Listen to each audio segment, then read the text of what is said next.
14-ാമൻ പാപ്പയ്ക്ക് ലോക നേതാക്കളുടെ ആശംസാ പ്രവാഹം. ആഗോള കത്തോലിക്ക സഭയുടെ 267ാമത് അധ്യക്ഷനായി തിരഞ്ഞെടുക്കപ്പെട്ട ലയോ 14-ാമൻ പാപ്പയ്ക്ക് ലോക നേതാക്കളുടെ ആശംസാ പ്രവാഹം. ഇന്നലെ വത്തിക്കാനിൽ ഔദ്യോഗിക പ്രഖ്യാപനം വന്നതു മുതൽ വിവിധ ഭൂഖണ്ഡങ്ങളിൽ നിന്നുള്ള നേതാക്കളുടെ ആശംസാ പ്രവാഹമായിരുന്നു.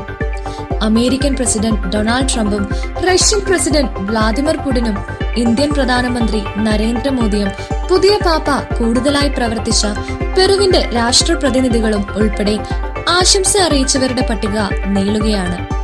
ഡൊണാൾഡ് ട്രംപ് പറയുന്നതിങ്ങനെ: ആവേശഭരിതം, നമ്മുടെ രാജ്യത്തിന് എത്ര വലിയ ബഹുമതി. ലിയോ 14-ാമൻ മാർപ്പാപ്പയെ കാണാൻ ഞാൻ ആകാംക്ഷയോടെ കാത്തിരിക്കുന്നു. അത് വളരെ അർത്ഥവത്തായ ഒരു നിമിഷമായിരിക്കും. നരേന്ദ്രമോദി പറയുന്നതിങ്ങനെ: പരിശുദ്ധ ലിയോ 14-ാമൻ മാർപ്പാപ്പയ്ക്ക് ഇന്ത്യയിലെ ജനങ്ങളുടെ ആത്മാർത്ഥമായ അഭിനന്ദനങ്ങളും ആശംസകളും ഞാൻ അറിയിക്കുന്നു. സമാധാനം, ഐക്യം, ഐക്യദാർഢ്യം, സേവനം എന്നിവയുടെ ആദർശങ്ങൾ മുന്നോട്ട് കൊണ്ടുപോകുന്നതിൽ അഗാധമായ പ്രാധാന്യമുള്ള ഒരു നിമിഷത്തിലാണ് കത്തോലിക്ക സഭയെ നയിക്കുവാൻ അദ്ദേഹത്തിന്റെ നേതൃത്വം വരുന്നത്.